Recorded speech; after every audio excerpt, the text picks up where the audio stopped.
എന്താടാ, ഇന്ന് ഓഫീസിലേക്ക് പോകുന്നില്ലേ? സാറ് പോകാൻ നിർബന്ധിക്കുകയാണല്ലോ, പക്ഷേ പോവാനൊരു ഭയം പോലെ. എടാ, അങ്ങനെ ഭയക്കണ്ടെന്ന് ഞാൻ പറഞ്ഞില്ലേ?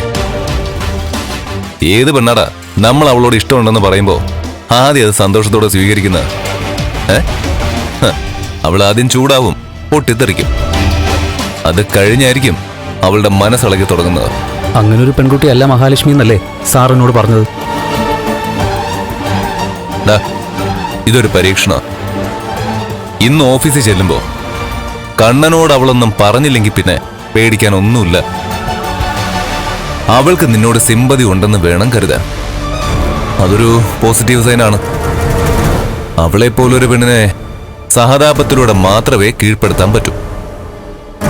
നീ പറഞ്ഞതിൽ എന്താണ് തെറ്റെന്ന് ഇനി അവൾ ചിന്തിച്ചു തുടങ്ങും. എടാ മോനെ, നിന്നോട് അവൾക്ക് പ്രേമം പൊട്ടിമുളയ്ക്കൂടാ. പ്രതീക്ഷിച്ചത് പോലെയല്ല ഒന്നും സംഭവിച്ചത്.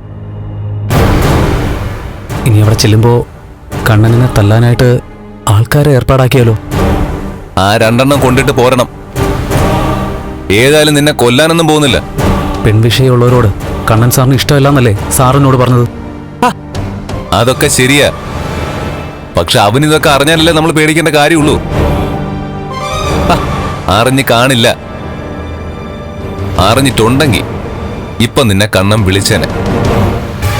അതല്ലെങ്കിൽ നിന്നെ കാണാനായിട്ട് അവൻ ആൾക്കാരെ അയച്ചേനെ. എന്നാ പിന്നെ അങ്ങോട്ട് പോവാല്ലേ? പോകണം. എടാ, നീ അവിടെ ചെന്ന് കഴിഞ്ഞാൽ ഒന്നും സംഭവിക്കില്ലെന്ന് എന്റെ മനസ്സ് പറയുന്നുണ്ട്.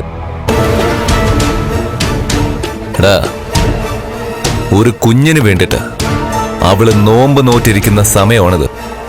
അവിടെയാ നിന്നെ പോലൊരാണിന്റെ പ്രസക്തി. അവള് കണ്ണനോട് ഈ വിവരം പറഞ്ഞിട്ടില്ലെങ്കിലും ശരി, കുറച്ചു ദിവസത്തേക്ക് നിന്നോട് അകലം കാണിക്കും. അത് കഴിഞ്ഞ് വീണ്ടും അവൾ അടുത്ത് വരും. ആ അടുപ്പമുണ്ടല്ലോ, നിന്നെ വിട്ടുപിരിയാൻ പറ്റാത്തൊരു ബന്ധമായിട്ടങ്ങ് വളരും. സത്യോടാ. അതുകൊണ്ട് മോൻ ചെല്ല്. ധൈര്യമായിട്ട് ഓഫീസിലേക്കും കണ്ണന്റെ ക്യാബിനിലേക്കും ചെല്ല്. എടാ, ഒന്നും സംഭവിക്കില്ല. ശരി സാർ. ആ